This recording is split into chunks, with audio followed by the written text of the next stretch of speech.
Hi, I'm Jeff Gerlach, and I'm an instructional designer with the MyBlend program. And today we're going to be talking with Tara Becker-Utess about blended learning.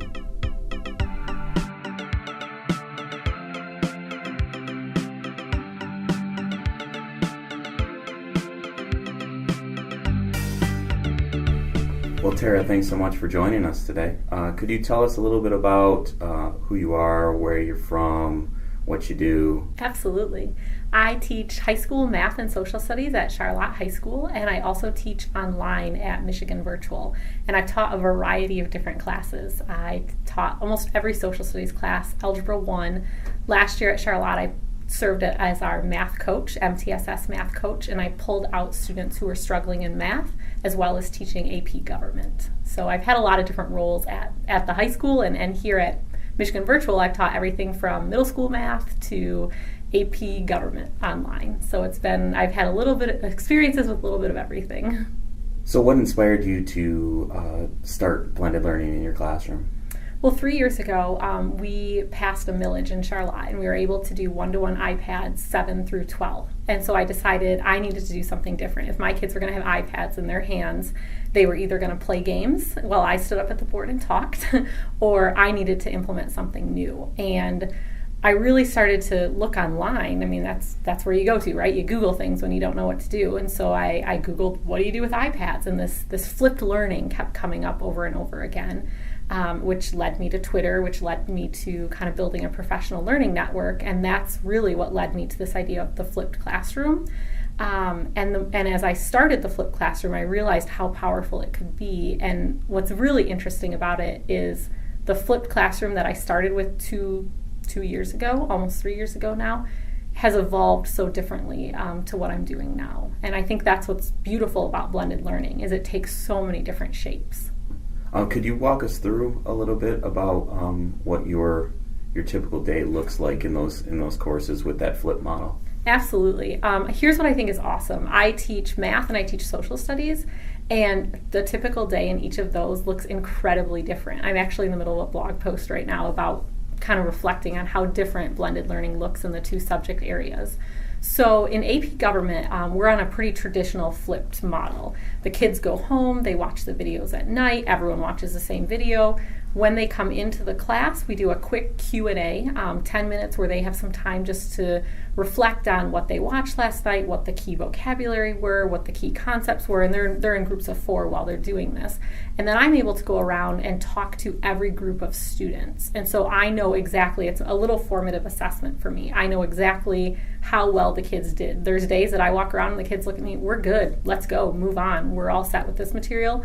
There's other days, the federal budget day, which is a bit of a complicated process that every year they come in and they're like, you know what, we did not get that. Like, can you help us out? And so I'll do a little mini lecture. Lecture doesn't go away in the blended classroom.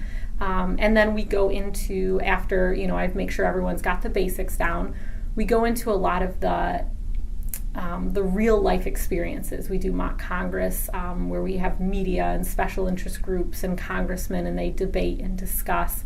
We do a lot with current events where they're looking at what's going on right now and what's happening when the government shut down. That's what we talked about during the class period. So it frees up the class period to talk about all of those really cool things that are happening. And so that's really what AP Government looks like. Math looks incredibly different. And so what's really exciting, it's exciting to see how different it can look in the same school, same kids, different subject area. So my algebra classes this year, we tried a flipped mastery model in one of the classes that I co-taught. And that is where kids worked at their own pace. And so they took a pretest, saw, okay, what standards did you do poorly on? What standards did you do well on?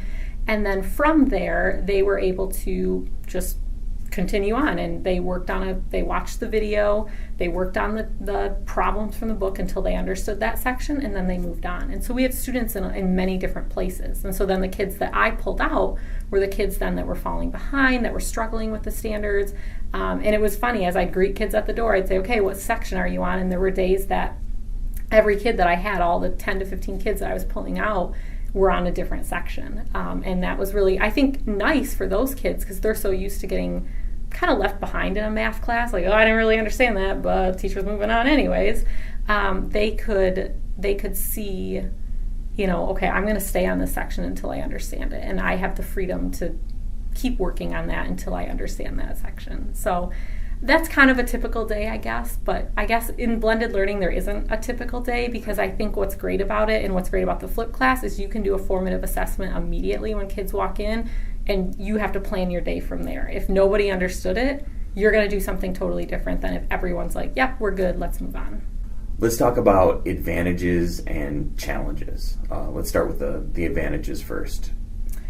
I think the advantages is the idea of, kids, well, with the flipped classroom, they can learn wherever they're at. A lot of my kids, because we're one-to-one iPads, there's an app called Roadshow that allows them to download my videos onto their iPad. So even if they go home to a house that doesn't have Wi-Fi, they can watch it. If they're on their way to a sporting event, they can watch it. They can watch it at home. They can watch it at school. I think that makes it really helpful for them. And then I think, too, a lot of kids in math, if you miss one step, and you know how high schoolers tend to be distracted sometimes. I mean, not all of them, but a few of them tend to get distracted. And, you can pause the video, you can rewind the video. I have kids that'll say to me, whoa, you got way too excited about the federal budget process. I needed to pause you and go get a drink of water and then come back and just kind of pick up where you left off. So I think that's really an advantage, is that they can learn the lecture, because we all remember in school being like the last one to take notes. You're still trying to finish up the notes and the teacher's going, can I switch slides? Can I switch slides? And the rest of the class is going, oh my God, hurry up, right? And so that's no longer an issue. Kids can take as long or as short of time as they need to watch the video. And I think that's really, really an advantage for kids. And then, of course, the other part, especially in math, I can remember sitting at the table, not understanding something, and when you get to pre-calculus, your parents can't necessarily help you with that level of math, and some parents can't even necessarily help with algebra. And so you're sitting at home trying to do these problems at home. It causes fights. And I think we've all been there. Parents are upset because this isn't how I learned it in school, and you're upset, and it takes you 3 hours to do 10 problems, and you probably got them all wrong. We're putting that back into the classroom with blended instruction. We're saying, okay, just watch the video at home. And a lot of kids say, oh, I didn't learn from the video. Did you learn half of it? Yeah, that's all you need. Okay, you got half of it, come into class, I'm going to get you the rest of the way there. I'm there for you, your classmates are there for you. So you're doing the hard work of math in the actual classroom, which I think is just a huge, and I shouldn't even say math, in social studies too. In any subject, you're doing what's really hard in class with support, with people there to help you. So I think we can talk about challenges. Oh, yes. Yeah, and there are quite a few challenges to blended learning, and a big part is building that community of kids who know that they have to take ownership of their learning. So what kids struggle with, and my AP kids, when I first started with them, would come in and, the first couple days were rough. They would say to me, please just teach us, please just stand up at the board and tell us what we need to know, because that was easier for them. That was how school had worked for them for a long time. So you really have to, model. A big thing I do, especially with my 9th grade algebra kids, is we watch a video in class together. And I show them how to take notes. And I show them, here is the pause button. You can hit pause. Here's the rewind button. You can rewind me. Here, you know what? Here's the fast forward button. When Miss Becker gets a little crazy and starts singing, because I do sing on some of my videos, you can fast forward. So teaching them how to watch the video, I think, is step number 1. And then when they come into class the next day, you have to model those things. And you have to say, okay, you're going to work in groups. Here's what a group should look like. Here's what feedback should look like. Here's what, when a friend asks, I don't know how to do this problem, here's what it looks like. You don't just say to them, oh, here's the answer. Here's what it looks like to help them. So really modeling that. And helping to build, I think a big thing, you have to try to get kids to watch the video. I have AP kids, algebra kids, they don't want to watch the video. They want to do anything at home. So the teacher that teaches next door to me, Tyler Bartolacci, in his geometry class, the second day of school, kids come back, and if they've watched the video, they get to go with him on a scavenger hunt, and they take their iPads and they take pictures of points, lines, planes. They tweet those pictures, they take vines, they do really fun things. And the kids who didn't watch the video then are with me watching the video. And I'm okay, obviously you didn't understand our instructions on how to watch the video, let's do it again. So getting kids active right away, and so they know this is what this classroom is going to look like. It's, if I do my part, 10 minutes watching the video at night, I'm going to get to do some pretty cool things in class. Really helps out with that. But you have to model, because it's something kids are not used to. So it's all about modeling for the kids. Here's what our classroom is going to look like. Here's what I expect of you. Right. I think that's a big misconception, that this is intuitive for, I love the word digital natives, but it's not. I mean, you might be familiar with something that kind of looks like that, but not the intentional, like, pause it because of this, fast forward because of this, that you have that autonomy, that you don't just have to listen to me all the way through, and that you can customize it. So that's awesome that you do that modeling. What were the results for your AP Gov kids after doing Flip for the first year, right? The first year, 25% of my kids got a 5. So wow. Yeah, that was the first year where I fumbled my way through the first month. So, and know that too. Your first attempt at blended learning is not going to be perfect. I really did stumble through the first month to figure out what the kids needed. I didn't always have the 10-minute Q&A.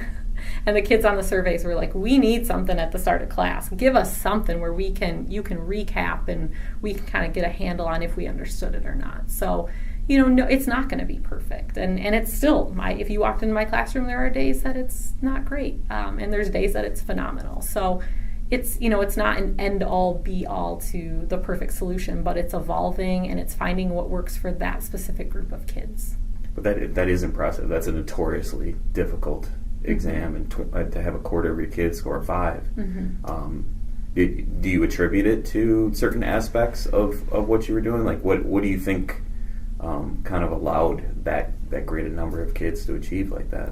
I think the fact that they were talking about the material every day. They were talking about it. We've heard the whole old adage that, you remember 10% of what you hear, you remember 90% of what you do. My kids are doing it. They're in class, they're talking about the vocab. I would do silly things like, here's a current event, that they were really interested in. Find as many AP Gov vocab words as you can. And they would actually go through and have to highlight them, or oh, this sentence didn't say the word special interest group, but it implied the word special interest group. So they were actually taking what they learned in the video and applying it in the classroom, where they've never done that before. If I'm up there, droning on about how a bill becomes a law.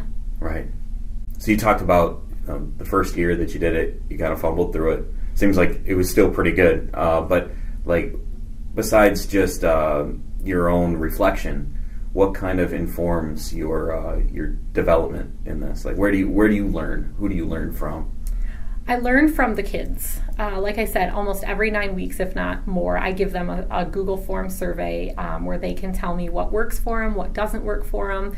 We had been doing these online it was from the textbook company, these online simulations. I thought they were fantastic, and so I used them all the time.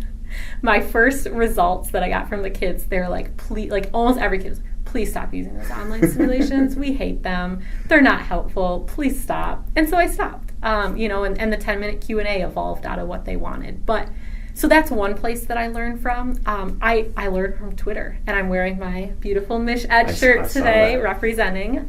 So that has been a phenomenal resource for me. MyBlend, every Wednesday nights, we get together and we chat. And the people that are there are progressive educators, and they're looking for solutions.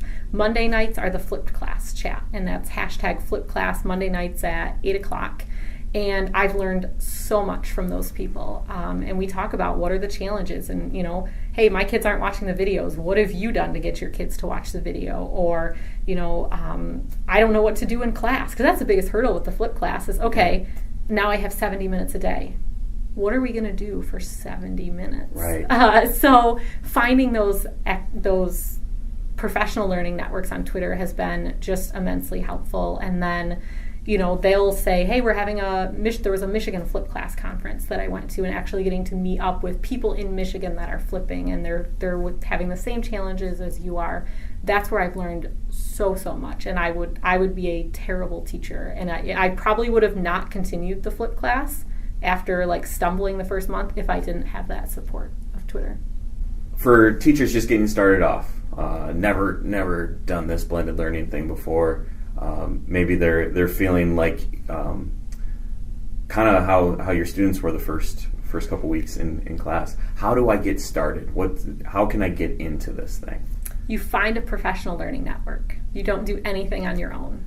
Truly and honestly, don't try to do anything on your own. Find people that are like-minded. There's people out there for any subject area. Sunday nights, another Twitter plug, Sunday nights there's a high school government teachers chat.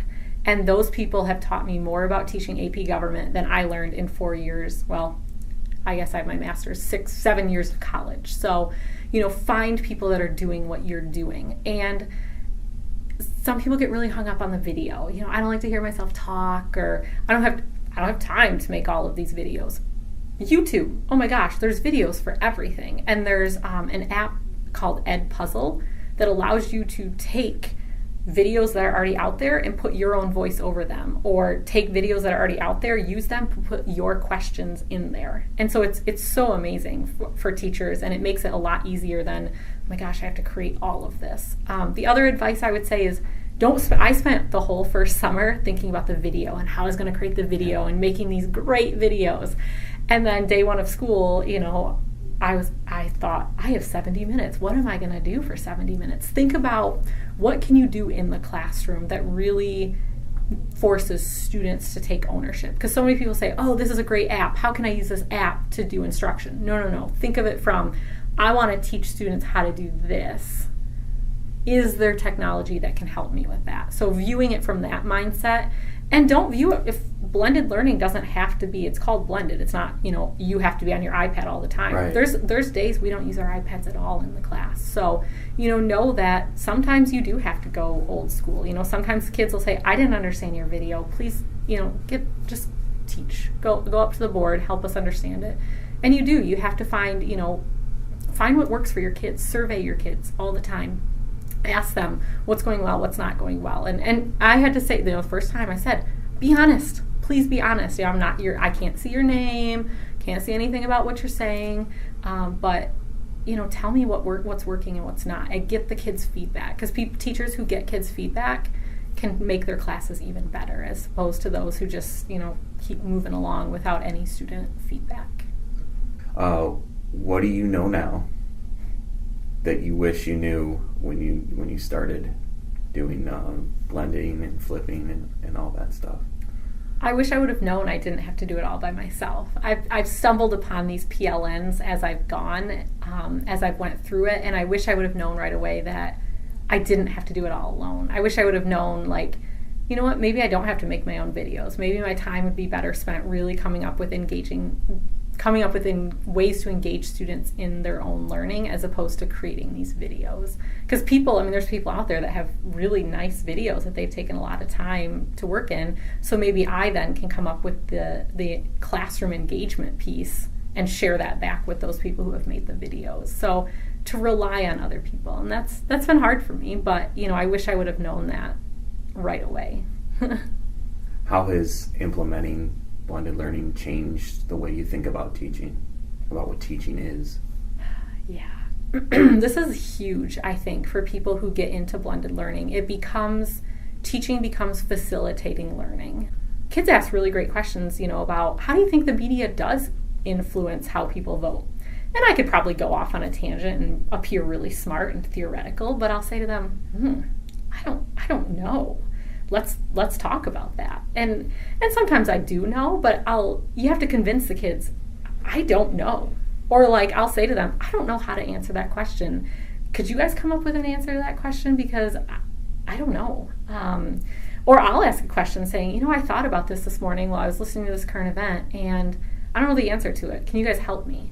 And it allows them they're taking ownership. They're the ones that are doing the learning. And I love my job. I used to, this kid fell asleep, and, I be quiet, do this. I wasn't through. I like teaching, but I love teaching. And I love I get to talk to every kid every day, and I get to learn. These seniors that graduated were the first kids I have in the flipped classroom. It was really hard for me when they graduated, because I felt like I knew them. I knew, if they were a Democrat or a Republican, and I knew, what you could say to get them to think, or, even things like how they did in their sporting event the last night, because you have more time to talk with the kids, not at the kids. Well, thanks so much for talking with us today, and we look forward to continue learning with you and all of our online PLNs and anytime we see you in person. So thank you so much. Excellent. Thank you. Follow Tara on Twitter at @T_Becker10.